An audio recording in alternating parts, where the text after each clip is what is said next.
그런데 최근에 이제 그 사건이 일어나고 저는 아주 시끄럽습니다. 위에는 많은 학자들, 교수들이 상당한 충격을 받았습니다. 저희가 했던 많은 말들, 종교개혁을 기억하고 기념해서 내뱉었던 많은 말들이 갑자기 하늘에서 다 떨어지는 것 같이 땅에 짓밟힌 것 같은 그런 충격들을 받았고, 뒷부분의 강의는 아마 그 충격이 그대로 이렇게 녹아있는 강의가 될 것 같습니다.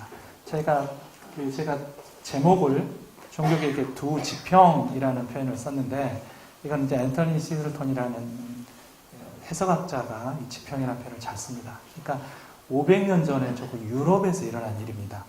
사실은 저희가 제대로 이해하기 정말 힘들고, 그때 그걸 하셨던 분들 중에 누가 영상으로 찍어서 우리한테 전해주는 것도 아니고, 우리는 그것들이 기록되고 해석되고 하는 것들을 통해서 이제 500년 전 종교개혁 역사들을 다시 반추해보고 기념하고 기억합니다. 그런 면에서 종교개혁 역사는 우리와 굉장히 다른 지평, 다른 세계에 있는 것 같은 일이고, 또 우리는 우리 시대에 개혁해야 할 많은 문제들, 우리가 고민하는 것들이 있습니다.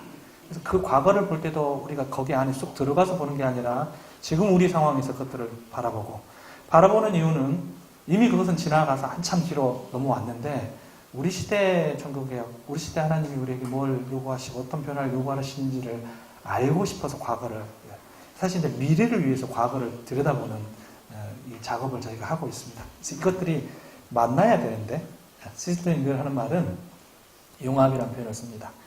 그저 과거가 좋았지 하고 돌아보고 그 다음 돌아서고 나서 잊어버리는 거 말고, 그 과거가 우리한테 말을 걸고 도전을 주고 또는 책망을 하고 희망을 갖게 하고, 이러면서 과거가 우리하고 대화를 했을 때 우리가 이제 과거와 이렇게 융합하는 일이 일어납니다. 그걸 위해서 오늘 강의를 하고자 하고, 그런 일이 일어나기를 바라서 이 강의를 준비했습니다.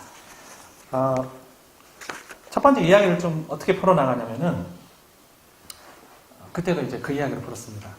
종교개혁이라는 역사가 서양 사람들은 이게 우리는 종교개혁이라고 이름을 붙입니다만은 그냥 영어로는 The Reformation입니다. 유일무이한 더를 붙이는 건 서양 역사에서 서양 역사를 그 전에 중세에서 근대로 넘어가는 이후에 모든 것이 다 달라집니다. 그래서 앞에다가 뭐 종교적인 이런 표현을 안 쓰고, 시작은 왜냐면 그 중세 시대 전체가 다 로마 카톨릭에 의해서 지배되는 시대였기 때문에 그게 세계 전체였습니다.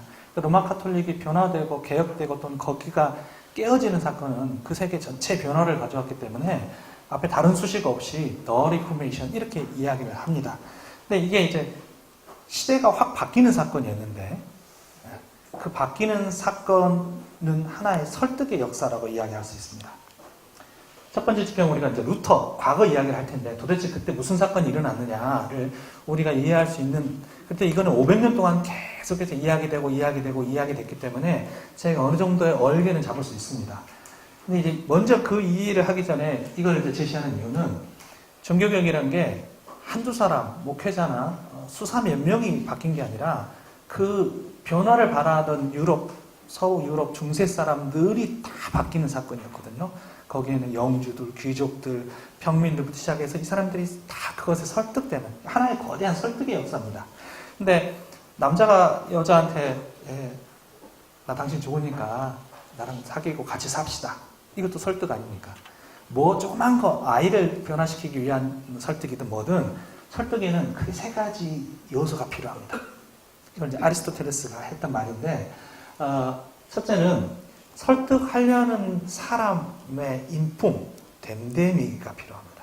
아무리 설득의 근거가 분명해도 그걸 전하고 그것들을 설득하려는 사람이 제대로 성품을 가지지 못한다면 우리가 설득당하지 않습니다. 그리고 두 번째는 그걸 듣는, 설득되어야 되는 시대가 됐던 그냥 청중이 되었던 아니면 거기서 지금 꼬시고 있는 그 여자의 마음이 됐든 그 마음 안에 반응이 일어나야 됩니다. 그걸 위한 준비들이 이렇게 되어 있어야지 설득하려는 사람의 말이 먹히고 그것들이 이제 반향을 일으키게 됩니다. 그리고 이제 중요한 요소는 논리가 필요합니다.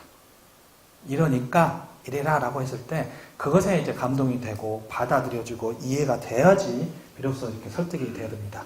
저희가 이 종교개혁에서 이 세 가지 요소가 보입니다. 사실은 모든 설득의 역사에는 이 세 가지 요소가 다 들어있는데, 중세 사람들이 중세 말기가 되었을 때는 죽음에 대한 공포들, 또 구원을 바라는데 자기들한테 교회가 가르쳐주는 것으로는 도저히 구원을 이룰 수 없을 것 같아서 아주 몸부림을 치고 변화되기를 바랬습니다. 일단 이제 시대 설명을 잠깐 드리겠습니다만은, 그런 파토스, 그런 공감대가 있었고 많은 이들이 변화를 추구하는 일들이 유럽 전역에서 일어났었습니다.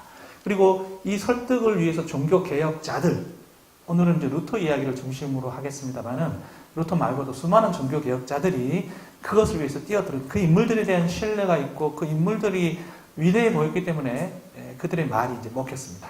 그리고 이제 그들이 가지고 있었던 논리가 있었습니다. 루터의 경우에는 그것이 이제 성경 말씀에서부터 온 논리고, 또 이따 설명을 드리겠습니다만, 이신칭의 구원론이라는 이전의 교회가 한 번도 이야기하지 않았던 이야기를 통해서 시대가 바뀌는, 그러니까 논리라는 게 참 무서운 게, 이게 지렛대 같습니다. 작은 생각 하나, 아이디어 하나가 그 사람 전체를 바꿔놓고 세상을 바꿔놓고 사회를 바꿔놓는 그 논리, 로고스가 필요했습니다. 자, 종교개혁이 일어날 즈음의 유럽은 사실은 하나의, 지금은 이제 나라들이 다 갈려져 있습니다. 근데 그때는 하나의 돔과 같이 로마 카톨릭 교회가 지배하고 있는, 그 밑에 각 나라의 영주들이나 왕들이 있긴 있었습니다만은 역시 이제 교황의 권세가 가장, 왜냐면은 아주 오래전부터 모든 인간이 교황의 권세 아래에 있다라고 규정을 했습니다. 아무리 왕이 되더라도 교황이 왕한테 명령을 했을 때 그걸 거부할 수 있는 왕은 흔치 않았습니다. 수찬 정제를 해버리고 출교를 시켜버리면은 그 왕도 지옥으로 팽개쳐지는 거니까, 그 권세라는 것은 저희로서 이제 상상하기 말로만 들은 권세입니다. 지금 목사가 말을 해도 뭐 말도 안 듣는 적이니까 저희가 종교적 권위가 얼마나 거대하고 컸는지는 들어서만 알고 있습니다. 근데 이 중세 말에 너무 많은 문제가 일어나니까 많은 종교개혁자들이 일어납니다.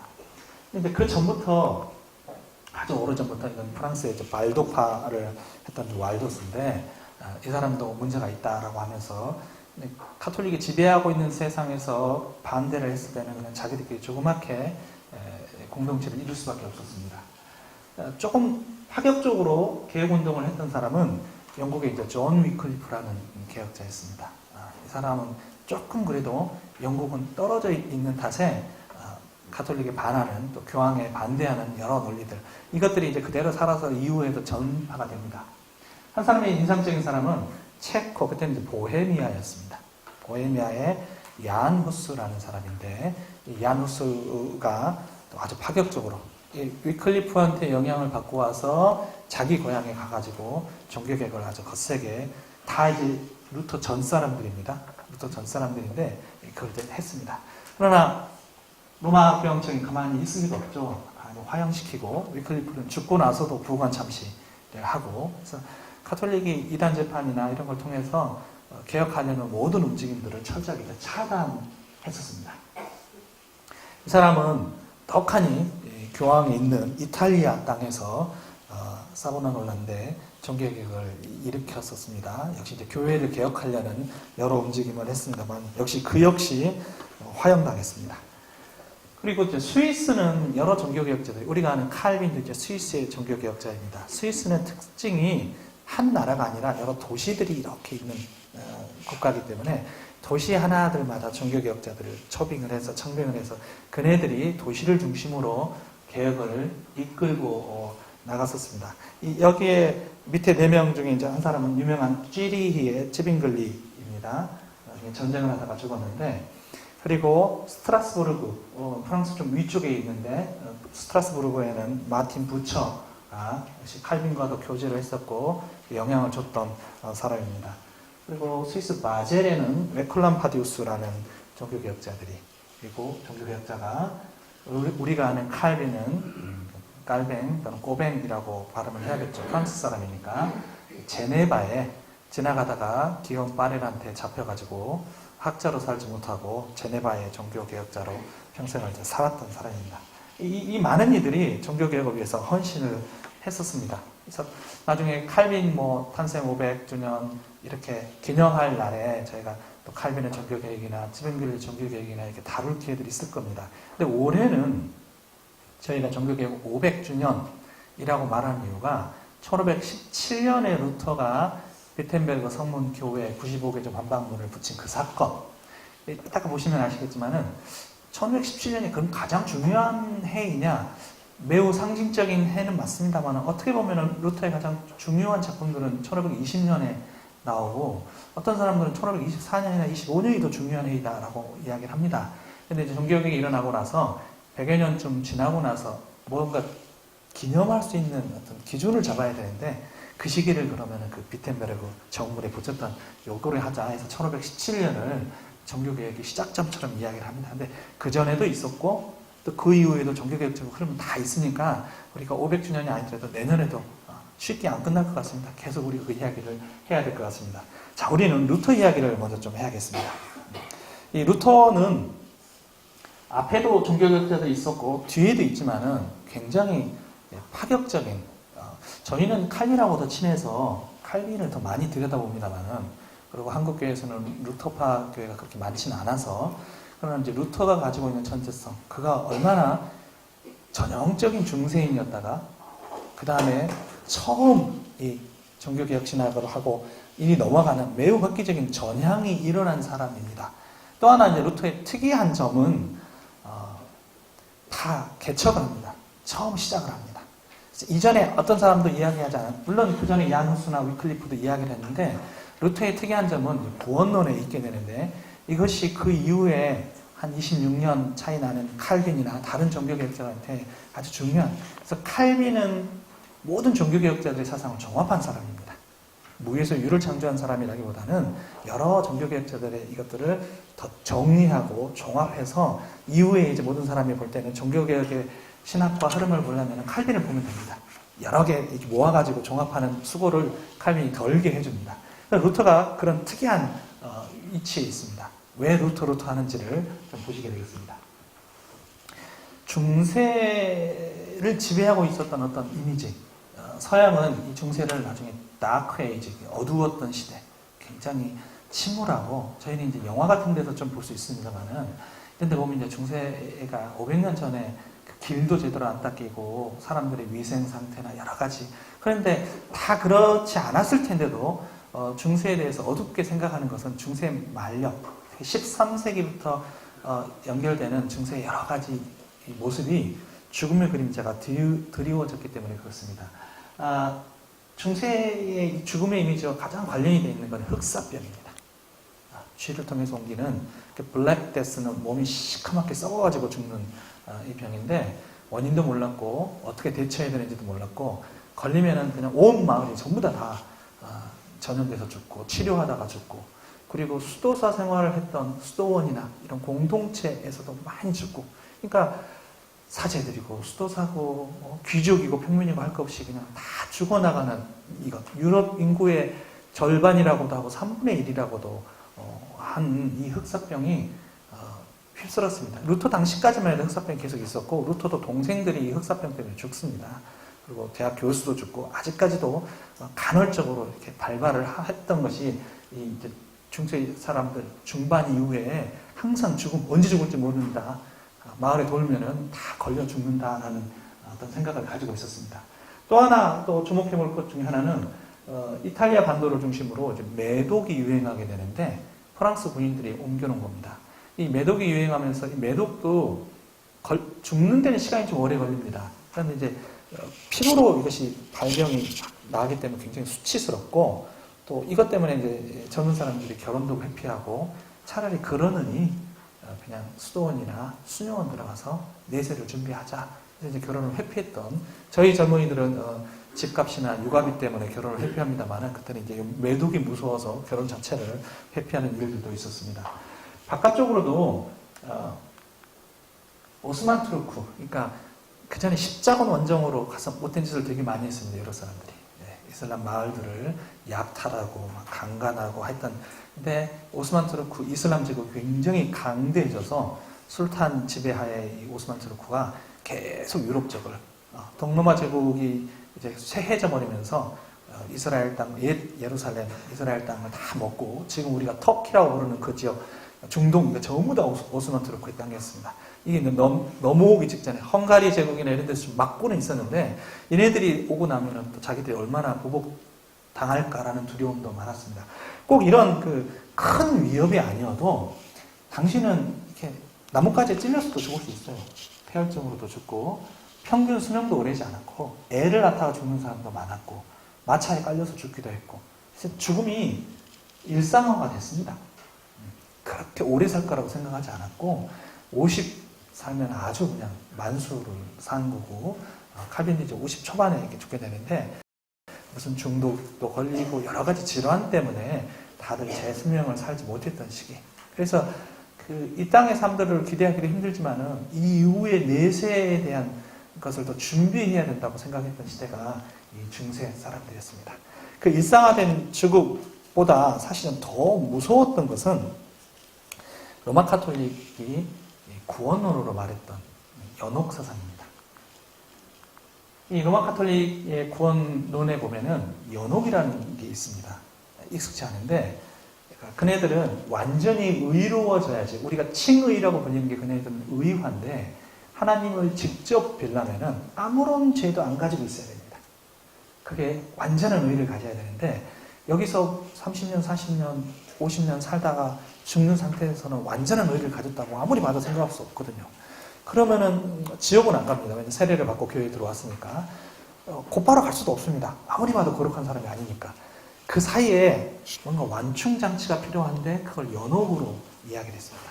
연옥에 들어가서 정화하는 불 가운데서 폐저부활전하는 거죠. 이제 완전히 깨끗해질 때까지 계속 정화의 불 가운데서 있어야 된다. 문제는 이제 그 연옥이 얼마나 긴지 모릅니다. 몇만 년, 몇십만 년, 몇백만 년 이런 그 긴 시간, 얼마나 긴지 모르는 시간 동안에 정화를 다 하고 나서야 비로소 이제 하나님 앞에 하나님을 직접 뵐 수 있는 그 영광스러운 그 사람들만 성자라고 합니다. 우리는 이제 교회 들어오면 전부 다 성도다 이렇게 하는데 거기서는 아주 일부 추기경이나 교황들이나 되지 일반 평신도들은 그거는 절대 넘볼 수 없는 위치. 한국교회도 이제까지 천주교가 전파되고 나서 한 150여 명 성자가 있는데 대부분은 다 순교자입니다. 초기에 순교했던 사람들이나 그렇지 그냥 이렇게 평화로운 시기에 신앙생활을 해서 성자가 되는 것은 거의 불가능합니다. 이렇게 이제 구원론을 만들다 보니까 유물교리를 만듭니다. 공로를 쌓아야 되는데 공로를 쌓아야지 연옥의 시간을 줄이는 겁니다. 조금이라도 더 내 안에 이제 의의를 채워가야 되는데 근데 여기서 먹고 살면서 공로를 쌓는다는 게 너무 힘드니까 이걸 어떻게 할까 하다가 이미 공로를 쌓아서 천국에 가신 분들, 성자들이죠. 거기다 세인트라고 부르는 그 사람들은 더 필요가 없잖아요. 하나님 앞에 갔으니까. 그러니까 자기들한테 남는 공로를 양도해 줄 수 있다. 이런 식의 교리를 만듭니다.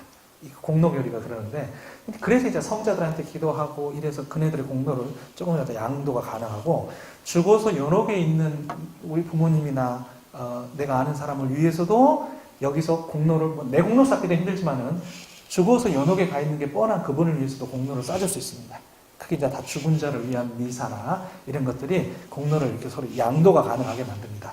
또 하나 독특한 교리는 유물교리를 만들었는데 성자들이 죽고 나서 사체들, 해골들 그것들을 만지거나 가서 참배하거나 그걸 놓고 기도하거나 했을 때 또 공로가 쌓이는 이게 이제 본인이 착한 일하고 기부하고 하는 건 한계가 있으니까 이런 유물 교리를 만들었습니다. 면제부 판매가 이제 저희가 알고 있는데 면제부 판매도 그런 공로와 유물 교리의 일부라고 보시면 여러분 이해하시기가 쉬울 겁니다. 그때 성유물들을 수집하기 위해서 굉장히 노력을 많이 했습니다. 성유물 중에서 1급 성유물은 예수님하고 직접 관련되어 있는 것들.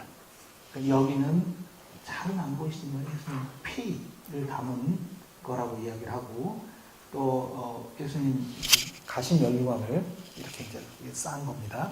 예수님과 관련되는 거는 뭐든 다 입으신 옷, 얼굴에 쌓았던 천, 그 다음에 십자가의 조각, 이런 것. 여기 이제 조그마한 나무가 십자가라고 했는데 그 나무를 이렇게 이제 금틀로 만들어서 싼 겁니다. 그리고 여기 역시 예수님을 못 박았던 못을 화려하게 한 겁니다. 이런 것들은 1급 유물입니다. 이런 것들을 만지거나 가서 참배하고 보면은 그것으로 연옥에서의 삶이 몇만 년, 몇십만 년 이렇게 재해질 수 있는 겁니다. 그리고 이제 성자들, 자기들이 성자로 추앙했던 사람들은 직접 사체해야 됩니다. 그러니까 죽은 그 시체들을, 성자들의 시체들을 막 불교에서 살이하듯이 이렇게 하니까 이게 해골인데 이쁘게 꾸며놨습니다. 이렇게 꾸며놓으면 해골도 그닥 보기 쉽지는 않습니다. 이런 것들은 가서 직접 만지거나 이러면은 연옥에서 수가 줄어드는 것으로 이야기를 했습니다. 이건 손인데 잘 안 보이시죠? 손 부분도 이렇게 싸서 뼈가 있으니까 손의 형태가 남아있으니까 이렇게 했습니다. 이런 식으로 각 성당들이 성유물을 얼마나 유치했느냐에 따라서 흥행이 좌우가 되는 겁니다. 성유물을 많이 유치한 교회는 성도들이 거기서 구름통처럼 몰려옵니다. 그거 보고 그거 돌면서 관람하면서 기도하고 하면은 앞으로 연옥 같게 뻔한데 연옥의 수가 이제 막 감한다 이렇게 이야기를 했습니다. 그거는 예 중에 하나가 할레라는 도시가 유력자들이 많고 돈이 많아서 성유물을 유치했었는데 8,000점의 성유물을 모았고 성인 시체만 해서 42구를 확보해가지고 할레 도시를 다 돌고 참배하면은 4천만 년이 감해진다.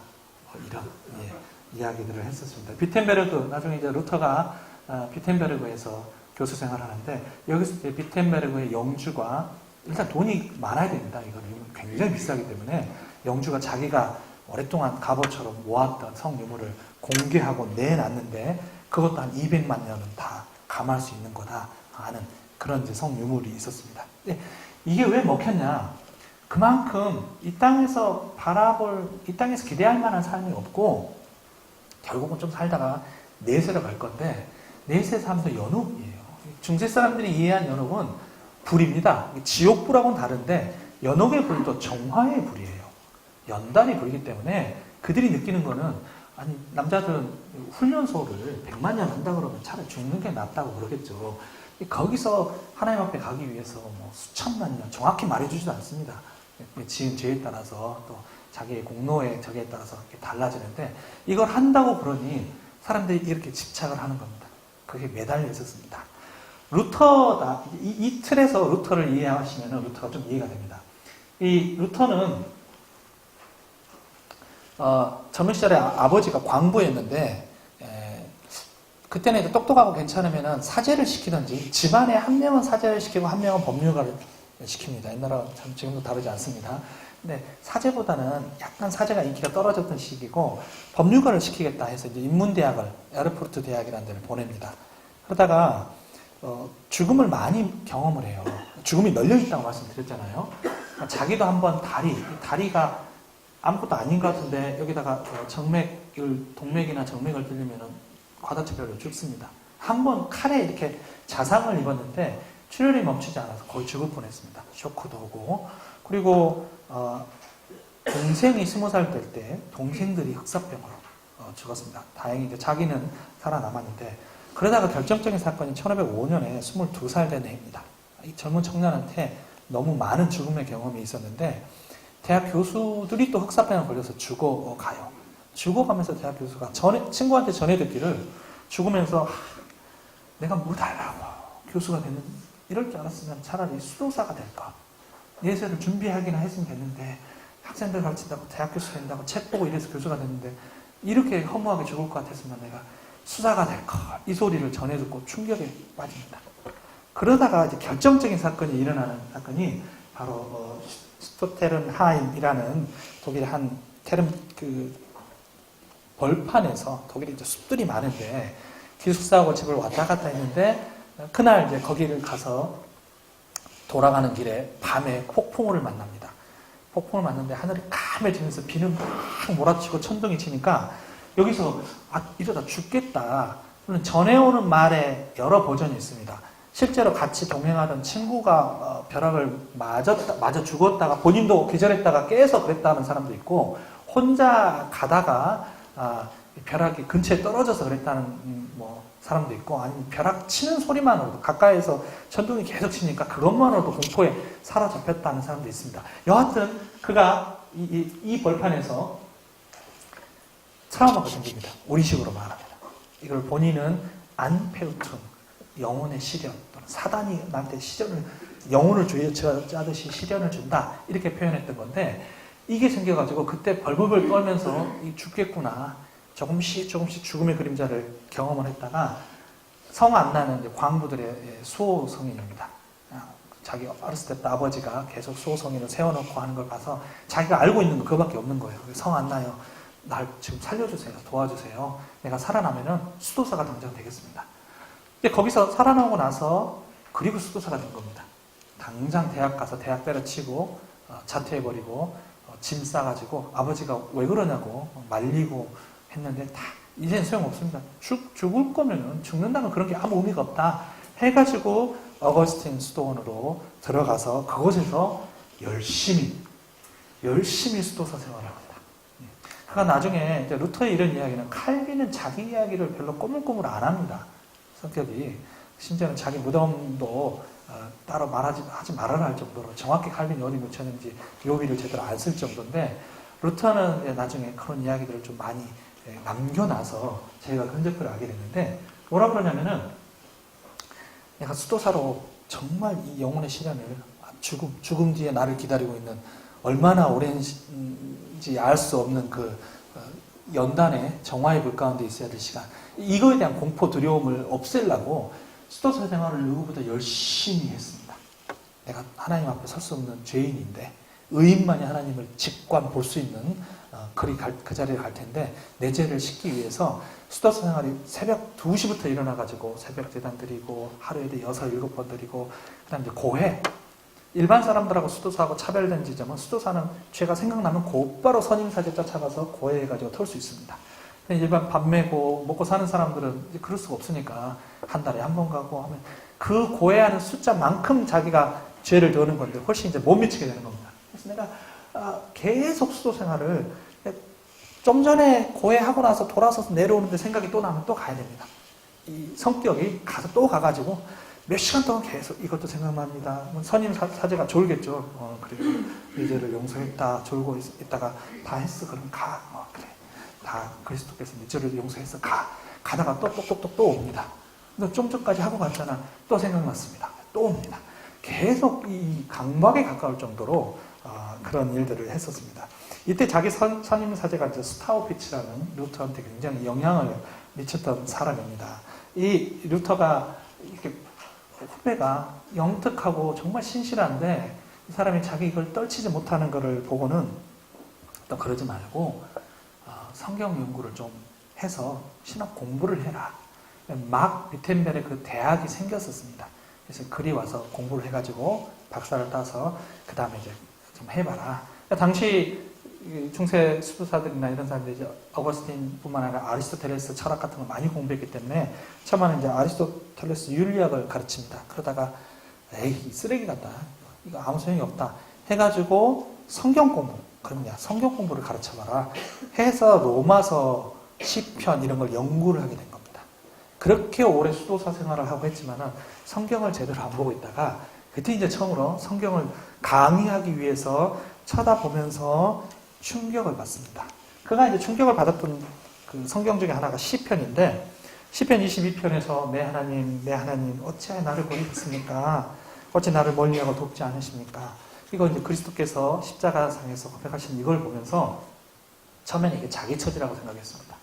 자기가 너무 불쌍하고 하나님 앞에 갈 수 없는 죄인이어서 날마다 해도 안 되는, 근데 이거는 예수 그리스도의 고백인데, 예수 그리스도는 죄가 없으신 분인데 왜 이렇게 극악무도한 죄인처럼, 내가 사실은 죄인인데 이 고백이 왜 내게 아니라 그리스도 거지? 왜 하나님은 죄 없으신 이분을 이렇게 죽이셨지? 그냥 이 부분에서 의문이 생겼습니다. 그리고 우리가 아는 그 유명한 로마서의 경험, 로마서를 가다가 1장 17절부터 딱 걸린 겁니다. 복음에는 하나님 의, 루터가 이 단어를 굉장히 싫어했다고 그렇습니다. 왜냐하면 그 하나님 의에 이르기 위해서 내가 그 의를 맞추려고 자기 의를 쌓는데 아무리 닦고 아무리 쌓아도 하나님 의에 이르지 못하는 그 마음 때문에 죄인이란 걸 떨치지 못했기 때문에 하나님 의 소리만 나오면은 본인이 아주 그냥 그 신경질적으로 싫어했던 단어, 하나님의 의, 하나님의 공의라는 단어였는데, 근데 복음에는 하나님의 의가 나타나서 여기서 이제 움찔했습니다. 근데 믿음이 이르게 하나니 이게 무슨 말인가? 그리고는 오직 의인은 믿음으로 말미암아 산다. 루터가 생각하기에는 앞부분하고 뒷부분하고 안 맞는 겁니다.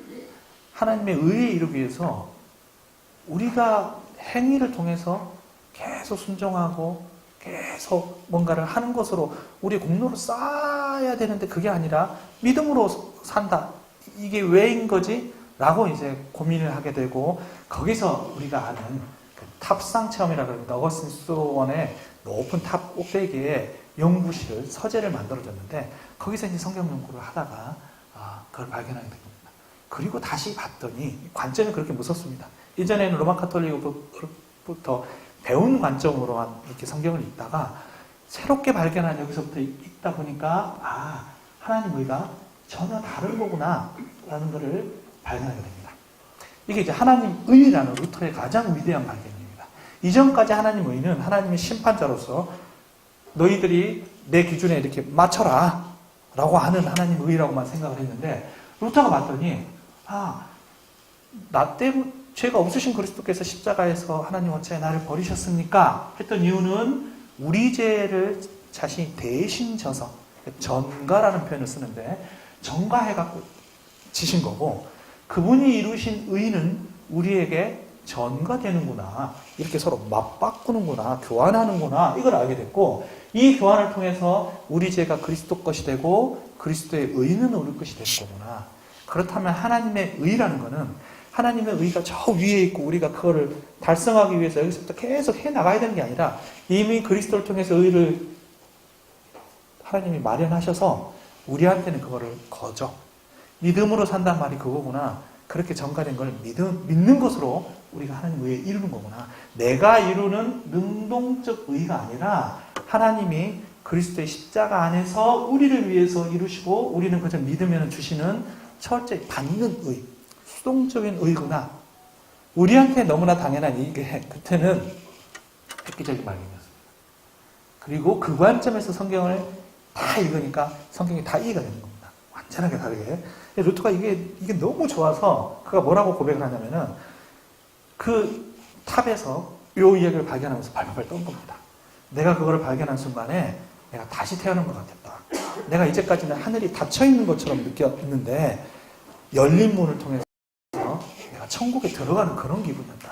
나한테 너무 멀었던 천국문은 보이지도 않았고 연옥 가서 거기서 연수를 줄이기 위해서 공로 쌓고 해야 되는 그 생각만 했는데 천국문은 어떻게 생겼는지도 보이지 않았는데 그 문이 내 앞에서 활짝 열리는 것 같았다라고 이야기를 합니다. 이 순간이 이제 종교개혁의 로고스가 탄생하는 순간입니다. 아직 지금 교회를 개혁하고 로마 카톨릭하고 싸움은 아직 시작하지도 않았습니다. 한 수도사가 비텐베르그에서 신학 가르치다가 학생들을 로마서 가르치고 하려다가 본인이 여기서 은혜를 받아버린 겁니다. 이제까지 자기가 생각했던 하나님이요 완전히 다른 이해를 갖게 되면서 그것으로 가슴이 막 뛰어 있습니다. 이렇게 가슴이 뛸 때 뭔 일이 일어나면은 사고를 치는데 그게 이제 그 다음 사고로 넘어갑니다. 네. 95개 논제는 이제 어떻게 하게 되냐면은 루터가 이 새롭게 발견한 하나님의 의에 대한 발견으로 복음에 대한 발견으로 가슴이 막 뛰어 너무 좋아서 이걸 어디다 누구한테 말하지 이러고 있는데 건너 동네에서 면제부 판매 이야기가 나옵니다. 비텐베르그는 아닌데 건너 동네인데 이게 당시 교황이 레오 10세였습니다. 그리고 그때는 레오 10세가 자기 때 성 베드로 성당을 완성하려고 많은 돈이 필요했는데 그러기 위해서 고위 성직, 그러니까 추기경급 성직을 팔았습니다. 그 중에 이제 마인츠 알버트가 주교 자리를 알버트 주교가 이 대주교 자리 좋다 이거 해가지고 은행에서 대출을 받았습니다. 금화 1만 두카트를 대출을 받아서 이걸 샀습니다. 그리고 이제 대출을 받았으니까 이거 메꿔야 되는데 이걸 위해서 교황한테 면제부 팔게다가 면제부는 나름 신학이 있어서 다 이렇게 썼던 겁니다. 이걸 인정하는데 안 인정하는데 이런 차이는 좀 있었습니다만은 그래서 이제 면제부 판매를 하고 이거 팔아주기 위해서 최고의 호스트, 쇼호스트 요한 셋째, 유명한 헌금이 똥 하고 떨어지면은 그때 연옥에서 고통받는 영혼이 싹 솟아난다. 이거 우유 광고 같습니다.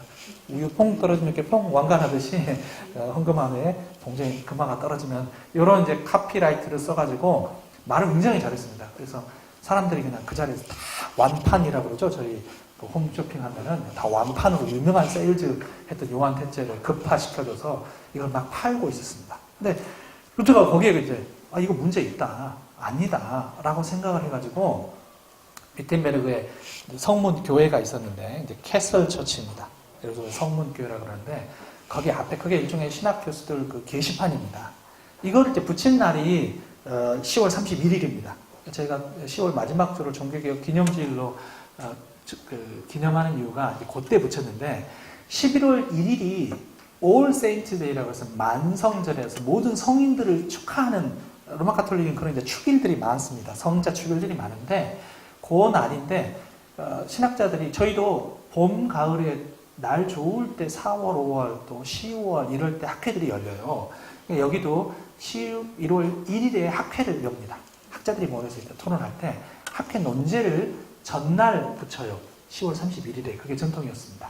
그걸 위해서 근데 이번에 면접 의뢰를 좀 해봐야겠다. 이거 문제가 있다. 이러이러한 문제가 있다라고 말씀드렸다시피 지금 복음의 은혜를 막 경험해가지고 가슴이 뜨거워가지고 글이 세게 나온 겁니다.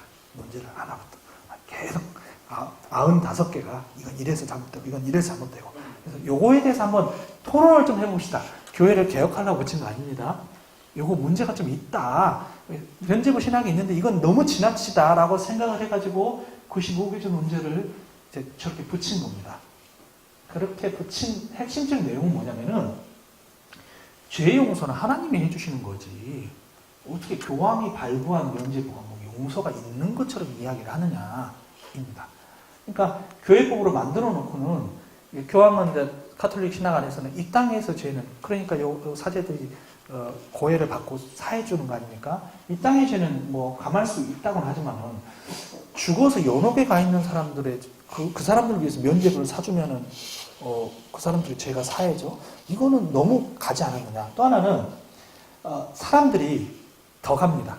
그러니까 자기를 위해서 면제부를 미리 사놓습니다. 면제부라는 건 연옥에 있는 사람들을 위해서 먹혀지는 건데 자기는 아직 안 죽었으니까 연옥에 안 간 겁니다. 근데 내가 연옥에 어차피 갈 거니까 내 연옥 가서 미리 사놓자. 돈 있으니까. 자기 연옥 그걸 막 사놓고 어떤 사람들은 면제부를 많이 사면 천국으로 곧바로 가는 것처럼 이야기를 합니다. 면제부 신학 안에서도 그러지 않았는데 이걸 보면서 이건 뭔가 아니다 해서 자기가 그 이야기를 하면서 면제부도 결국은 돈 벌려고 하는 거예요. 이것 때문이었습니다. 돈 모집한 것 때문에 그러니까 이거 사기다. 탐욕이지. 이거 제대로 된 신학이 아니다. 라고 이야기하고 면제부가 교회가 줄 수 있는 가장 좋은 것처럼 이야기를 하는데 교회의 보물은 그는 복음이다. 쪽전에 발견한 복음입니다. 그게 교회의 보물이지. 어떻게 면제부 이런 게 교회의 보물이라고 하면서 비싼 거 팔듯이 귀한 거 팔듯이 이거 먹으면 다 해결됩니다 하는 것처럼 그렇게 파느냐라고 95개조 논제를 붙인 겁니다. 그래서 자기가 자장할 테니까 교수님 좀 오셔서 이야기 좀 해보시죠 라고 붙였는데 제가 중세 때 이미 파토스가 딱 퍼졌다 그러지 않았습니까? 사람들이 이 교황 또 사제들의 여러 문제들에 대해서 아주 진력이 나 있었는데 이거를 신학 교수가 조목조목 따져서 하니까 이게 마침 그때 또 인쇄술이 보급이 됐었습니다. 이게 이제 다 복사돼가지고 전유로 퍼진 겁니다. 독일로 퍼지고 독일 넘어서 퍼지면서 사람들이 읽어보니까 루터가 굉장히 사람을 선동할 수 있는 명문장가입니다.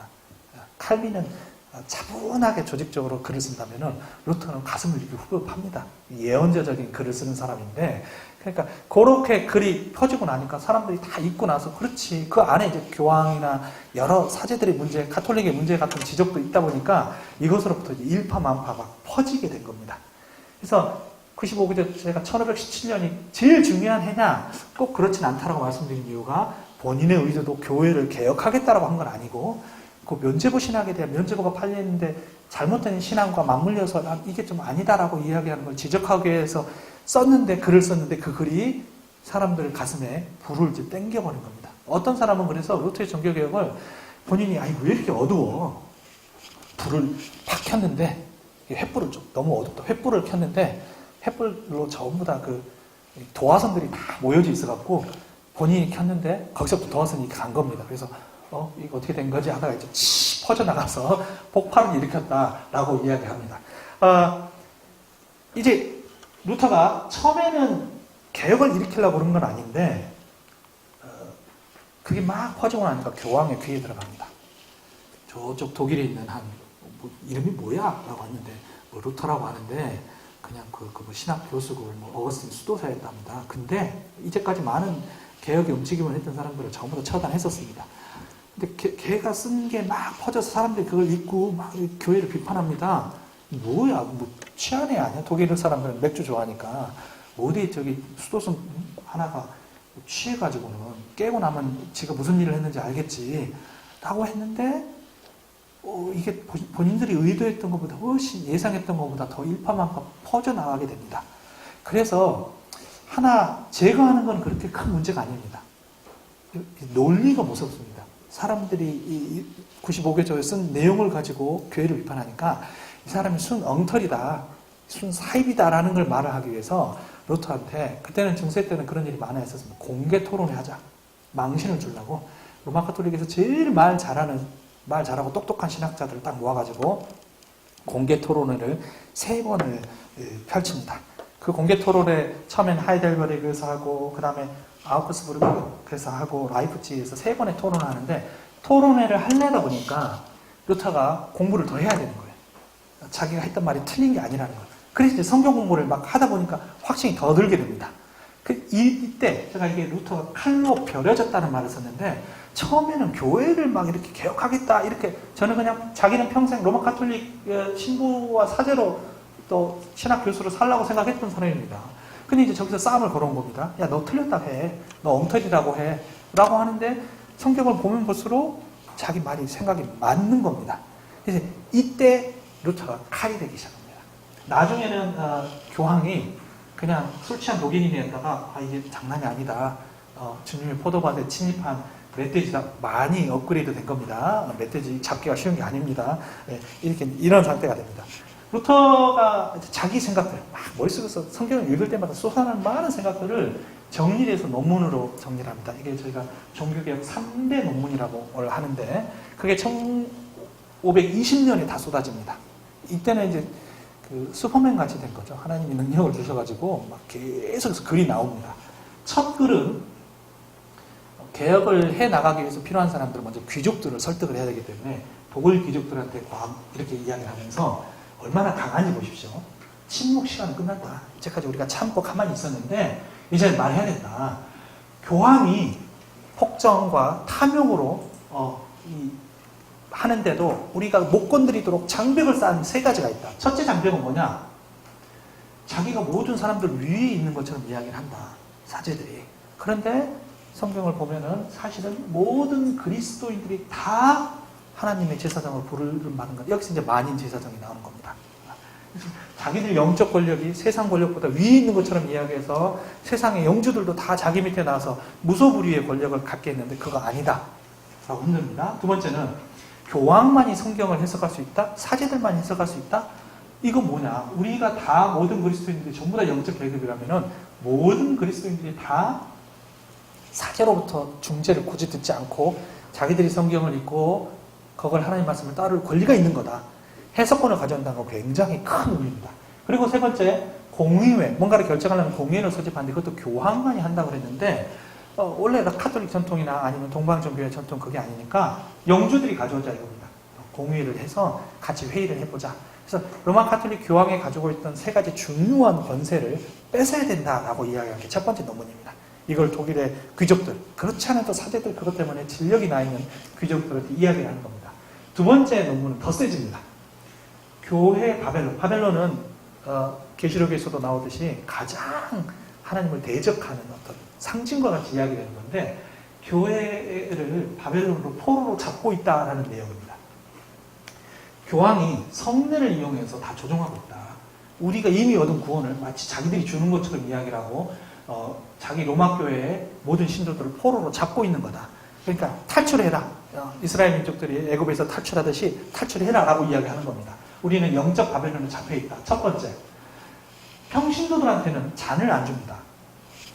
영성체, 성체만 주고 사제들만 먹습니다. 처음에는 안 그랬는데 이게 이제 자기들의 화채설에 의하면 예수님의 피로 변하기 때문에 축사를 했을 때 이게 흐르거나 떨어지면 절대 안 된다고 생각을 했고, 또 남자들이 수염이 옛날 사람들은 다 이렇게 있었습니다. 이렇게 마시다 보면은 수염이 이렇게 묻죠. 이게 어떻게 그리스도의 피가 이렇게 묻어서 그리스도의 피를 이렇게 닦으면 안 된다라고 생각해서 처음에는 사제들도 연도를 안 했었습니다. 근데 나중에 보면은 교황이나 루터도 보면 수염이 이렇게 없습니다. 없는 이유가 수사들이나 사제들은 다 수염이 없는, 그리고 이제 일반 평신도들은 수염이 있으니까 안 주고, 혹시 흘리면 안 되니까 안 주고, 성체도 사제가 입에 넣어줄 때까지 본인이 이렇게 받아먹지 않고 입만 벌리고 있죠. 절대 흘리면 안 됩니다. 혹시 이렇게 흘리면 이제 사제가 꺼내줘야 됩니다. 이렇게 꺼내서 이렇게 넣어줘야 되는데, 이렇게 안 줌으로써 영적 위기를 나릅니다. 그리스도의 피를 먹을 수 있는 사제 집단과 평신도 니들은 그냥 영성체만 받아먹는다. 피를 못 먹는다. 그리고 사제가 축사를 하면은 빵과 포도주가 그리스도의 사혈과 피로 변한다. 이게 화채설인데, 물도 바뀝니다. 축사를 하면 그냥 물이 성수가 바뀌죠. 이렇게 물질적 변화를 한다고 되어 있는데, 아니 니네가 사제 성품을 받으면 그런 능력이 생기느냐, 그런 게 도대체 어디 있느냐. 화채설도 원래는 없었는데 로마 카톨릭은 공의 한번 하고 결정하면 그 다음에 이제 그게 법이 돼버립니다. 계시처럼 이렇게 바뀌어버리기 때문에 그 권리를 부여하는 거 아니다 이야기를 하고, 미사의 핵심은, 저희는 예배의 핵심이 말씀을 듣는 겁니다만은 카톨릭의 미사는 영성체 받아먹는 겁니다. 딴 거 다 해도 그거 안 하면 소용없는 겁니다. 그리고 앞에서 강론이라고 있는데, 그때는 강론을 라틴어로 했어요. 독일 평민들 앞에 두고 라틴어로 하고, 헝가리 사람들 앞에 두고 라틴어로 합니다. 못 알아먹는 겁니다. 근데 그게 중요한 게 아니니까, 끝에 가서 영성체 받아먹으면 되는 거니까. 그러니까 이렇게 미사를 하는 분은 그 미사에 참석하는 것 자체가 중요한 거지, 뭘 알아듣는 게 중요한 게 아니고 알아들으라고 이야기하는 것도 아니었습니다. 이게 보석의 권능이 있다는 거는 무슨 말이냐. 믿음도 없고 알아듣지도 못하고, 그런데 그걸 그냥 진짜 구경하는 겁니다. 사제들이 앞에서 우아하게 미사를 집전하는 거를 자기들은 이렇게 떨어져서 구경하는 거. 이게 뭐냐. 이걸로 구원을 받을 수 있는 게 아니다.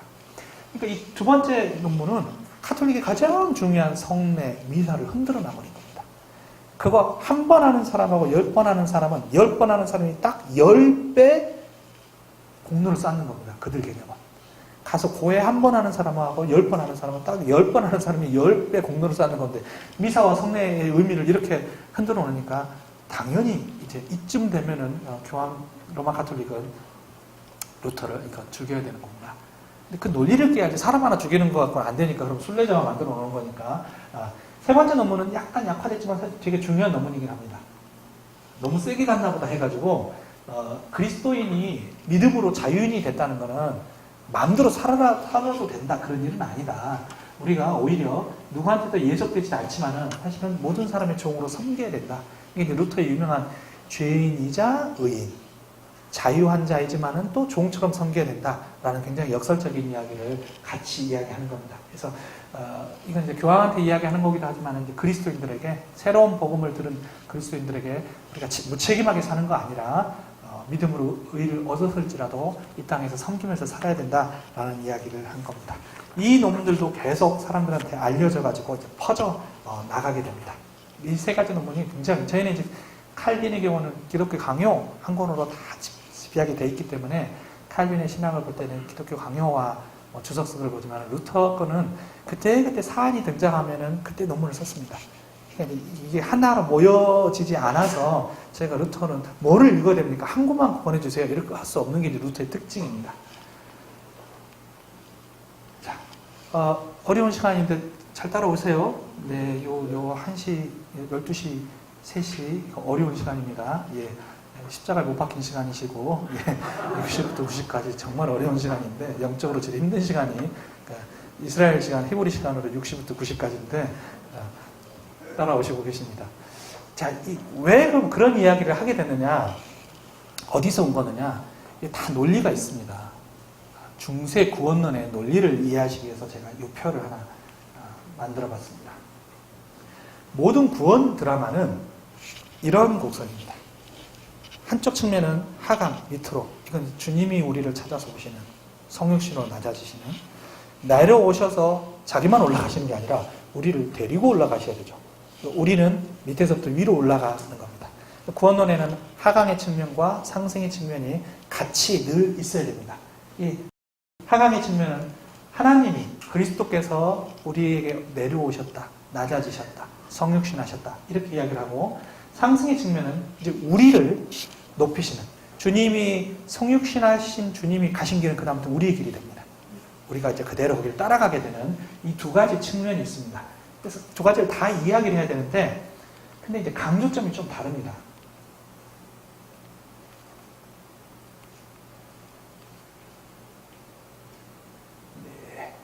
TV에서 안 보입니다. 여기는 하나님의 길이니까, 하나님이 내려오신 거니까, 우리 길은 여기서부터 시작이 되는 겁니다. 하나의 강조점은 이쪽에 있고, 우리가 어떻게 죄인이었다가 의인이 됐는지, 하나님께 원수된 자였다가 하나님과 화목하게 됐는지, 요 시작점. 그리고 제일 마지막에는 어떻게 될 것인지, 끝이죠. 요 설명이 있는데, 이게 옛날에는 하나의 교회였습니다. 옛날에는 동방교회, 서방교회가 나눠지기 전에는 하나의 교회였기 때문에, 우리가 사도신경에서 공교회, 교회를 밀수할 때 거룩한 공예화 할 때 그 공예는 로마 가톨릭 교회가 아니라 하나였던 교회, 전체 보편 교회, 영어로 이제 캐톨릭 처치를 쓰는데, 정확한 로마 표현은 저쪽은 로만 카톨릭 처치고, 그때 카톨릭은 작은 C를 써야 됩니다. 그리고 보편교회, 종교개혁자들이 무형교회라고 말했던 그거를 말할 때는 큰 대문자 캐톨릭, 캐톨릭이라는 단어를 자기들이 가져가 써버려가지고 우리가 오해를 하는데, 공교회 또는 보편교회로 하나된 교회를 말합니다. 개교회 위에 있는. 근데 이게 서방교회는 요 부분을 굉장히 집착을 합니다. 이걸 칭의 구원론이라고 그러는데, 왜냐면 서방교회를 형성하는 사람들이 옛날에는 로마가 보기에는 위에 오랑캐, 다 바바리안이라고 불렸던 사람들입니다. 그다가 서로마 제국을 멸망시키고 이 사람들이 기독교화가 됐기 때문에, 예전에는 정말 우상 숭배하고 막 이상한 거 바르고 다니고 막 인신제사하고 했던 사람들이 기독교화가 되면서 문명화가 되거든요. 그러니까 늘 어떻게 우리가 죄인이었다가 의인이 됐는지, 거기다가 로마화가 되면서 로마 법을 이렇게 흡수하면서 이 부분이 항상 법적으로 어떻게 의롭게 되는지, 우리가 이거 죄 지었는데 지었던 죄가 어떻게 무효화가 되고 우리가 의롭다고 선언될 수 있는지, 이거에 집착을 많이 합니다. 서방교회는 이후로부터, 루터도 아까 칭의, 하나님의 의, 이거 이야기를 계속 했잖아요. 이거는 루터만 시작한 게 아니라 어거스틴부터 서방교회가 항상 그 이야기를 봅니다. 그리스도도 뭘로 생각을 하냐면은 속죄, 그리스도가 하신 일은, 우리가 칼빈이 그리스도의 삼중직이라고 해서 그분이 선지자로 오시고 제사장으로 오시고 왕으로 오셨다, 이렇게 이야기를 하잖아요. 근데 중세 때 그리스도의 직은 제사장직에서 속죄 제물이 되신 이야기를 중심으로 갑니다. 지금도 천주교 성당을 가면은 예수님은 입구부터 항상 매달려 계세요. 이미 부활하셔서 하나님 우편에 계신데도 우리를 위해서 대신 죽었다는 이미지, 그들의 십자가에는 늘 십자가에 매달려 있는 그리스도가 달려있는 이유는, 서방교회가 이 부분에 굉장히 집착을 합니다. 그거 이제 이야기를 했고, 여기서 항상 문제가 되는 거는 어떻게 하면 우리가 하나님과 화해가 하게 되는지, 의 문제고, 공로결의 이런 것도 하나님하고 문제를 해결을 하기 위해서 많은 공로가 쌓여야 된다라는 걸 생각합니다. 그러니까 동방교회는 되게 세련된 사람들이었습니다. 옛날에 헬라 철학자들, 이런 사람들은 저기 서방 중세 사람을 형성하게 되는 그 바바리안하고 달리 인류 역사에서 가장 세련되고 똑똑했던 사람들, 플라톤, 소크라테스, 아리스토텔레스가 나왔던 사람들이 그리스 헬라 문화권 사람들입니다. 굉장히 인간에 대한 자부심이 높았던 사람들이어서, 우리가 죄인이었다 이런 감각보다는 우리가 어떻게 하면은 그리스도와 같이 높아질 수 있느냐라는 부분, 구원에 있어서 우리가 어디까지 갈 수 있느냐, 여기를 지금은 동방교회만 남아 있습니다만, 이걸 신성화, 우리 표현으로는 영화라고 그러죠. 우리는 영화라고 그러는데, 거기는 이제 신성화, 하나님과 같이 된다라고 하는데, 하나님이 된다는 뜻이 아니라, 그러면 이제 신격화가 되는 겁니다. 그리스도와 같이 인성이 영원히 살고 거룩한, 완전히 거룩한 성, 죄를 지을 수도 없고 죽을 수도 없는 상태에 이른다. 이거를 이제 동방에서는 테오시스라는 신성화라고 합니다. 그러니까 여기서는 하나님 삶을 우리가 참여해서 영원토록 하나님과 함께 살고 영원한 생명을 누린다, 이렇게 생각하는 겁니다. 그러니까 서방교회는 잘 안 보인다고 해서 여기 있습니다. 서방교회는 늘 주여. 저희들 서방교회 전통입니다. 고통의 교회, 고난받는 그리스도의 고난, 그 죄를 씻어야 된다. 늘 우는 교회입니다. 슬픔의 교회. 그리스도께서 나를 위해 죽으셨는데 우리가 죄인이었는데 그리고 아직도 나 같은 죄인 아직도 주여 저는 죄인입니다. 이렇게 이야기하는 거고, 동방교회는 기쁨의 교회입니다. 우리가 어떻게 나중에 그리스도의 삶, 삼위일체 하나님의 삶에 참여할지 요 이야기를 하는 게 이 특징입니다. 원래는 같이 이야기를 해야 되는데 두 교회가 나눠지고 그것들이 가지고 있는 역사적인 문화의 차이 때문에 요게 이제 갈라지게 되어서 강조점이 좀 달라지게 됩니다. 근데 중세 때는 묘하게 요게 이제 하강의 구원론입니다. 어떻게 주님이 오셔서 우리를 구원하셨는지. 여기는 우리가 이제 어떻게 주님을 따라서 완성되어져 갈는지 요 긍정적인 신앙인데, 중세 말에 이상한 신학이 하나 생깁니다. 비아 모데르나 강의 안에 나와 있습니다만 새로운 경건 운동이 생기면서 중세에서 올라가는 이야기를 하게 됩니다. 원래 서방교회이기 때문에 그걸 잘 안 했었는데, 이 사람들이 이제 어떤 원리로 이야기를 하냐면은 하나님이 우리를 은혜로 구원을 해 주셨는데, 근데 하나님이 룰을 정하셨다는 겁니다. 하나님 계약, 일종의 계약, 우리는 언약이라고 하는데 일종의 이제 계약을 맺으셔서 네가 잘하면은 내가 상을 주겠다. 근데 얼마나 잘하나 보자. 이네들이 말한 겁니다. 이네들이 계속 질문이, 우리가 죄인이었는데 하나님이 우리를 구원하셨는데 이 죄인이 어떻게 하나님을 사랑할 수 있을까? 어떻게 하나님 앞에 설 수 있을까? 어떻게 하나님을 직접 뵈는 그 자리에 설 수 있을까? 이게 이 사람들의 머릿속을 계속 괴롭혔던 질문인데, 답을 뭐라 그러냐면은 하나님이 정말 최선을 다하면은 그 사람한테 은총을 주신다. 줘야 되는 어떤 법칙이 있는 건 아닌데 은혜를 주시는 거긴 한데, 근데 이제 그러기를 룰을 정하셨다. 이렇게 이야기를 한 겁니다. 이렇게 이야기를 한 것이 사람들의 죽음에 대한 공포 이런 것들하고 섞입니다. 그리고 중세 말에 혼란하고 교회가 부패되고 대중들은 죽음과 내세에 대해서 두려워하고 연옥결이 유물거리 만들어놨죠. 공로서상이 섞이면서 이게 이제 미묘하게 왜곡이 됩니다. 이 비아 모데르나 구원론에 의하면은 칭의, 의화라고 불리는 그네들은 이거는 진짜로 의가 돼야 됩니다. 공로를 통해서 계속 바뀌어야 되고, 그리고 완전히 갱신이 돼갖고 조금씩. 이 중세 구원론의 특징이 사다리 구원론입니다.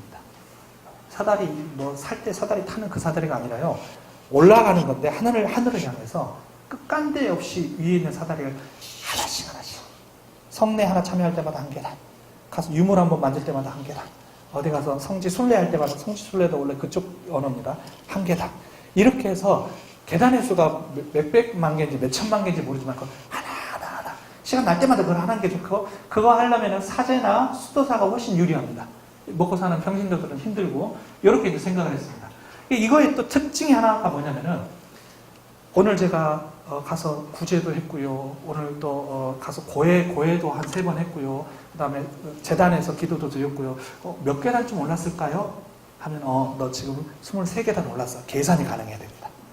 그러니까 성례가 계량화가 가능해야 됩니다. 계량화가. 그 다음에 얘네들은 이제 올라간다는 거니까 사람마다 똑같은 사람이 앉아있는 게 아닙니다. 나는 지금 내 밑으로 237만 계단 나 올라갔고 너는 이제 150만 계단. 그러니까 영광의 신앙이 영적 우월감이 있는 겁니다. 교황이 가장 최고 장점이죠. 죽으면 거의 이제 곧바로 다이렉트로 천국 가는 거고, 추기경들, 주교들 이런 사람들이 훨씬 영적으로 우위에 있고, 같은 적이어도 돈이 많아야 됩니다. 그래야 먹는 거 입고 먹고 살고 하는 거 걱정 안 하고 성지순례도 다니고 할 거 아닙니까? 제일 이제 가난하고 힘든 사람이 그렇지 않아도 없고 또 가난한데 순례도 다닐 수 없고 공로도 쌓을 수 없는 사람은 영적으로도 이렇게 비천한 계급인 겁니다. 그게 눈에 보이는 겁니다. 입는 옷에서 보이고 그들이 짓는 표정에서 스스로도 그렇고 남들도 그렇고 이게 다 표현되는, 그게 이제 나중에 루터가 영광의 신학이라고 굉장히 욕을 했던, 아주 비판했던 이겁니다. 그리고 구원의 확신이 불가능합니다. 다 연옥일 거예요. 99.9%는 다 연옥입니다. 연옥 가서 얼마나 있을지 모르는데 구원의 확신 이런 거 불가능하기 때문에 늘 중세 사람들의 얼굴은 이렇게 우거지죠. 늘 죄인이잖아요. 죄인이고 언제 연옥 가서 언제 끝날지 모르는 이 얼굴이기 때문에 미사가 엄숙하다라고 말할 수 있지만 미사는 우울합니다. 미사에서 환하게 웃을 수 있는 사람들은 사제들밖에 없어요. 자기들이나 천국을 곧바로 가지 앉아있는 사람들은 부러워. 그렇게 볼 수밖에 없는, 그러니까 예배 가운데서 구원의 감격이고 기쁨이 있다. 이거는 종교개혁 신학 이후로 개신교회로 넘어오면서 그런 거지, 그 전에 미사는 그럴 수가 없습니다. 뭐 잘난 게 있어서 기뻐하겠습니까? 구원의 확신도 불가능했습니다. 이것에 대해서 루터가 다음 단계로 간 겁니다. 루터는 질문의 프레임을 바꿉니다. 성경이 우리한테 물어보는 거는 니네가 어떻게 하나님을 사랑할까를 물어보는 게 아니라 하나님이 어떻게 우리를 사랑하셨는지, 하나님이 어떻게 죄인인 우리를 구원하셨는지 물어보는 거다.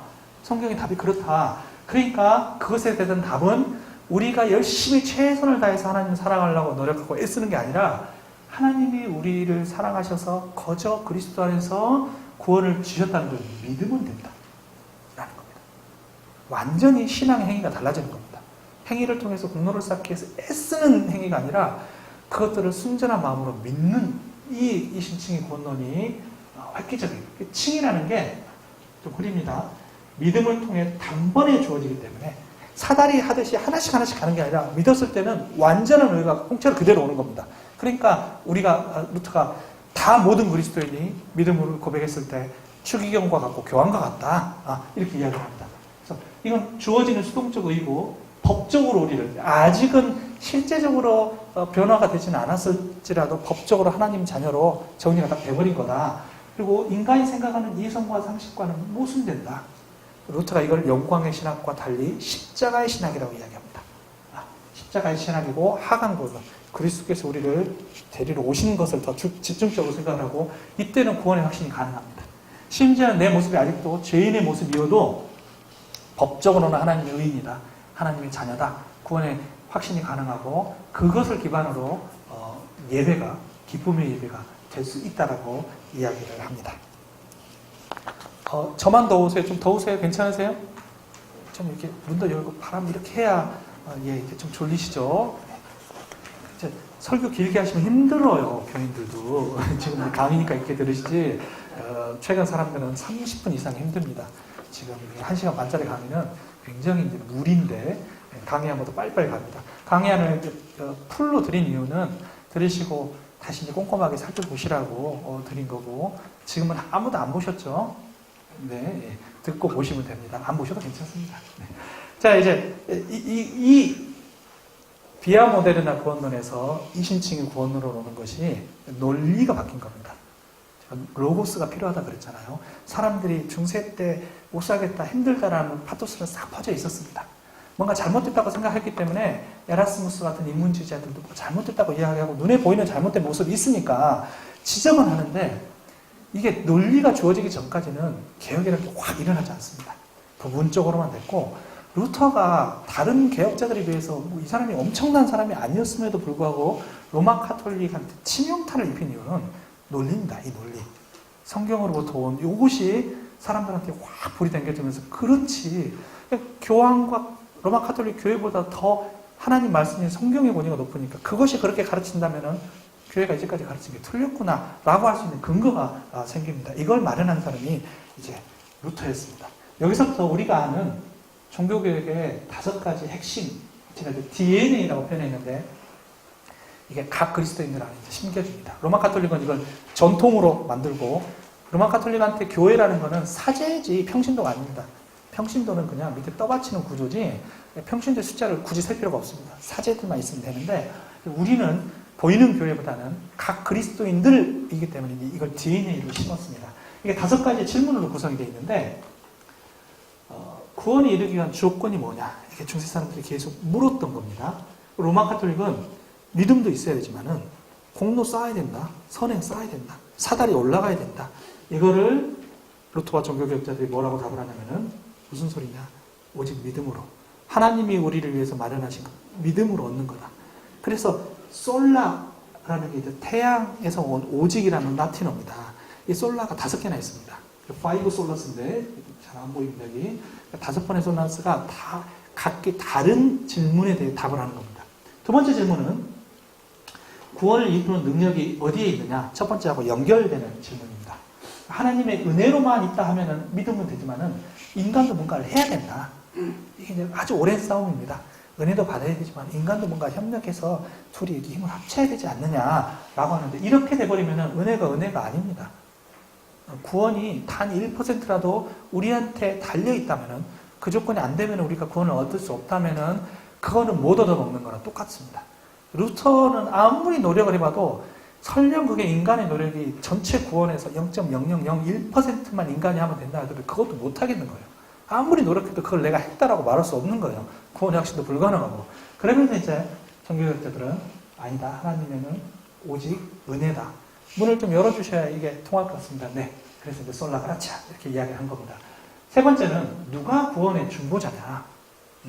그래서 로마 카톨릭이 중보자를 많이 만들었습니다. 이미 하나님 곁에 가 있는 공로가 남아서 우리한테 나눠줄 수 있는 사람들. 마리아도 있고요. 성인들, 그 다음에 그때 다 성마가, 성마태, 성야고보 다 성자들을 다 하나씩 수호 성인으로 붙여주고 심지어는 천사들도 우리보다 나으니까 하나님 곁에 가 있으니까 천사들한테도 대신 좀 말해달라 하고 이 이제 중보 그 단계가 사제까지 간 겁니다. 그러니까 주교들과 추기경과 그 교황은 살아있는 성인, 죽으면 곧바로 갈 성인이기 때문에 그들이 대신 죄를 사해주는 중보자 역할을 하고 고해를 하면은 우리가 생각하면 정말 이해가 안 되지만은 그들이 뭔가를 할 수 있고 그들이 축사를 하면은 이것이 정말 예수 그리스도의 피와 살로 변하고 하는 이야기를 하면서 이들은 그냥 일반 평신도와 완전히 다른 영적 계급으로 만들어 버렸습니다. 이거에 대한 답변은 솔루스 크리스토스, 오직 그리스도다. 성경에서 하나님과 우리 사이에 중보자로 주신 분은 오직 그리스도밖에 없다. 그래서 다른 사람 다 필요 없다.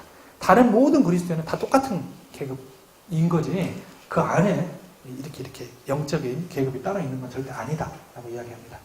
그리고 이제 여기가 예배, 송영론으로 넘어가게 됩니다.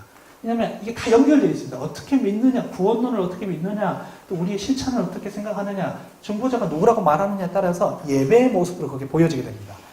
그리스도인은 누구한테 존경과 숭배와 영광을 돌려야 되느냐, 우리를 위해서 공로를 나눠주고 우리를 위해서 하나님 곁에서 우리를 위해 조금이라도 중보해 줄 수 있는 분들한테 경배는 아니더라도 영광은 하나님께 돌려드려도 최소한의 존경은 보여야 된다라고 생각했거든요. 이제 우리는 루터나 칼빈은 그게 그거하고 뭐가 다르냐? 니들은 성인들은 존경은 숭배한다고 그러고 하나님은 예배한다고 또 영광 돌린다고 그러는데 그 차이가 도대체 뭐냐라고 이야기하면 다르다고 이제 우기긴 합니다. 근데 이미 앞에서 그 사람들이 우리의 중보자가 아니다. 오히려 성경은 이미 그 곁에 있는 그들과 우리도 같이 이야기를 하기 때문에 그렇다면 예배라는 것은 오직 하나님께만 영광을 돌리는 거야 된다라고 이야기합니다. 그래서 저희 개신교회의 예배에서는 모든 순서들이 전부 다 하나님께 영광을 돌리는 것으로 하지 사실은 중간에 다른 사람들의 이름을 또 살아있는 사람들을 통해서 하는 것은 다른 시간에 하는 거지 예배 가운데서는 그렇게 이야기를 하지 않습니다. 마지막 원리는 권위의 원리입니다. 되게 이건 중요한 건데 그리스도인에게 신앙과 삶의 기준이 뭐냐? 이 이야기에서 로마 카톨릭 교회의 특징은 에트라는 라틴어를 붙입니다. 에트라는 라틴어는 그리고 이 뜻입니다. 엔드라는 건데 전부 다 보시면은 와가 있죠. 보이세요? 성경만으로는 안 되고 성경을 해석해서 가르치는 교회의 전통이 있어야 된다. 또 중보자는 그리스도만 하면 안 되고 성인들과 사제들이 있어야 된다. 다 와가 붙은 겁니다. 하나님 은혜만으로는 안 되고 뭐가 더 있어야 된다. 그거를 루터가 전부 다 쳐버리는 겁니다. 제가 루터를 칼로 비우는 걸 좋아하는데 그거에서 다 쳐버리려고 솔라를 쓰는 겁니다. 와가 왜 붙는데 하고 다 치는 겁니다. 은혜를 은혜롭게 하려면 믿음으로 되는 거지 하고 다 쳐버리는 겁니다. 여기서도 교회 전통, 신조, 교황이 만들어서 가르쳐서 교황이 딱 내보내는 거는 그 즉시 어느 정도 수준이냐면 성경 계시하고 같은 수준입니다. 말은 자기들이 성경과 전통, 스크립투라 에트 트라디티오 이렇게 이야기를 하는데 결국은 전통이 더 높습니다. 성경을 해석하는 건 전통이기 때문에 지금은 조금 흉내를 냅니다만은 로마 카톨릭 교회는 일반 성도들이 그 성경 공부하도록 하지 않았습니다. 사제가 없는데 자기들끼리 모여서 성경 공부를 어째 감히 절대 그러지 않았습니다. 나중에 이제 저희를 벤치마킹해서 좀 구역 모임도 만듭니다만은 아직도 성경 해석권은 사제가 있어요. 사제가 가르쳐야 되지 일반 자기들끼리 모여서 성경 공부하는 거 허락을 하지 않습니다.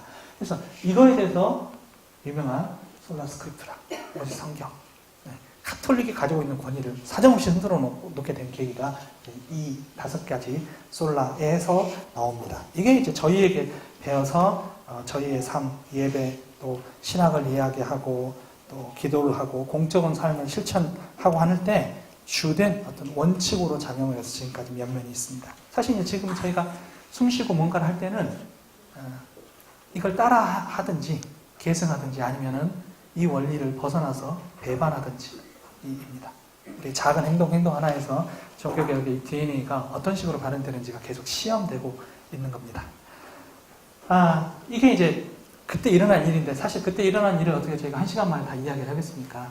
그러나 주된 흐름은 어떤 로고스, 어떤 논리가 개혁 그 당시 절대 무너지지 않을 것 같았던 로마 가톨릭의 그 아성을 무너뜨렸는지 의외로 그 부분은 한 수도승의 가슴 안에 복음을 발견하고 그것으로 인해서 구원의 확신을 얻게 되는 아주 작은 사건에서 비롯됩니다.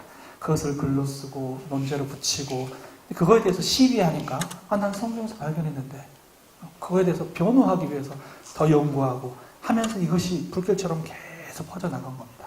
그래서 이전에 많은 종교개혁자들이 했던 일이 헛된 일은 아니었지만은 어쩌면 루터의 그 일을 위해서 또 그 이후에 일어난 종교개혁자들도 다 서로에게 연관되어 있지만은 루터의 종교개혁을 우리가 그토록 오랫동안 기억하고 의미 부여를 하는 이유는 루터가 던졌던 그 논리, 하나님 말씀으로부터 가져왔던 이신칭의 구원, 하나님의 의가 무엇이다라는 그 발견에서 새로운 시대를 열었습니다. 새로운 교회를 위한 지평이라고 제가 마무리에 적어놨습니다. 여기에 이제 몇 가지 특징이 있습니다. 당시 시작했던, 그러나 즐겁고 기뻤던 순간은 아주 짧고 결혼 생활하고 비슷합니다. 아주 짧고 그 뒤에 이제 긴 고난의 시간들, 교회를 새롭게 하려는 게 자기 뜻대로 잘 안 되고 생각같이 안 되고 의도했던 바대로 안 되고 이것만 끄집어내려고 했는데 이것저것 다 빨려 나오고 하면서 굉장히 긴 교회가 새로워지는 역사. 어쩌면은 그때 끝난 게 아니라 종교개혁의 지금까지 계속 이어지고 1800년대에는 종교개혁 미흡하다, 우리가 더 해야 된다라는 흐름도 계속 있어 왔습니다. 몇 가지를 제가 강의 안에 적어놨습니다. 루터의 종교개혁이 펼쳐놓은 지평입니다. 첫째는 만인 제사장설, 이거 굉장한 논리입니다. 모든 신자들이 다 똑같은 영적인 계급이다. 루터식 표현하면은 모든 그리스도인들이 다 교황이고 추기경이다 라고까지 이야기합니다. 그때는 자기들이 생각하면 교황은 이미 하늘에 있는 사람입니다. 보이지도 않는 사람인데 근데 다 똑같다 라고 이야기를 함으로써 교회의 예전, 지금은 저희가 성가대, 조그만 교회는 성가대 막 음도 잘 못 찾고 해도 들어와서 하시다 보면은 옛날에 성가대를 하시려면 7년짜리 오라토리움 학교에 가서 준사제급 훈련을 받아야 됩니다. 그래서 사제보다는 낫지만은 그렇지만 평신도보다는 더 위인, 성가대 굉장히 그런 역할이었습니다. 지금은 이제 성가대 다 아무나 다 하고 또 예배당 위치도 높이를 통해서 영적인 계급을 했지만 저희가 지금은 이제 보이기 위해서 좀 올리긴 합니다만은 말씀을 할 때만 올라가지 내려옵니다. 예전에 있었던 그 강대상 뒤에 있었던 의자 기억나십니까? 이렇게 높은 의자? 이거 다 모자의 높이가 다 신분의 높이입니다. 교황이 제일 높은 모자 쓰고 추기경인 것보다 조금 낮은 주교가 낮은 거, 그 높이에 맞춰가지고 높이가 이렇게 지금은 이제 저희가 그거 안 씁니다만은 그렇게 다 표현이 되어 있었는데 저희가 이제는 민주적으로 신자들이 다 동일하게, 물론 그럼에도 불구하고 목사 생기고 또 장로 생기고 해서 그 안에 권위의 질서는 있지만은 그럴 때에도 하나님이 교회의 질서를 위해서 직분을 주신 거지 그게 영적인 계급이다 이렇게 이야기해요. 왜냐하면 다 하나님 앞에 성자요, 하나님의 자녀요, 완전한 의를 그리스도를 통해서 얻었기 때문에 이런 이제 구조적인 특징이 있습니다. 두 번째 특징은 해석학적 혁명입니다. 성경, 루터가 했던 중요한 일 중에 하나가 다 독일어로 성경 번역을 하고, 그전에는 라틴어, 불가타 번역이라고 제롬이 번역했던 라틴어 성경인데, 이게 이미 죽은 언어이기 때문에 오랜 사제 훈련, 라틴어 훈련 안 받으면 읽을 수가 없어요, 도저히. 그러니까 일반 귀족들은 가끔 사놓습니다. 너무 비싼 성경이어서 그냥 사놓는 겁니다. 모셔두려고. 그리고 다 필사본으로 하기 때문에 성경 하나가 어마어마하게 비쌌습니다. 근데 일반 성도들이 갔을 수 없었는데, 그러니까 뭐가 옳은지는 알 수 없어요. 사제들이 이야기하는 게 그런가 보다 했던 거고, 이걸 다 전해줘야겠다 해서 성경을 다 자국어로 번역을 한 겁니다.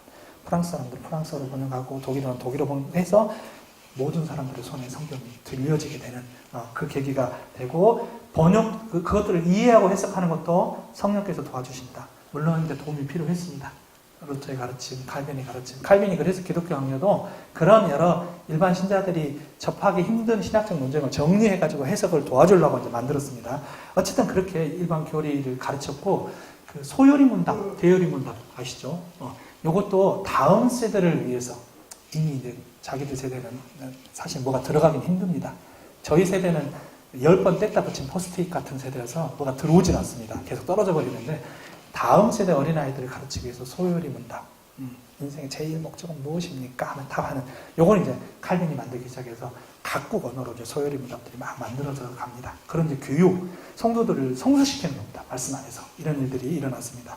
세 번째는, 환약 중세는 이상한 저기 마리아상에서 이렇게 녹물 흐르면 피 흘린다고 해서 그거 가서 또 치유하고 신비주의적인 요소가 되게 많았기 때문에 계몽된 종교, 합리적인 종교, 성도들이 다 신앙을 공부하고 신학을 공부하고 해서 깨어있는 종교. 이게 이제 개신교가 가지고 있는 합리적인 특징입니다. 저희 장로교는 더해요.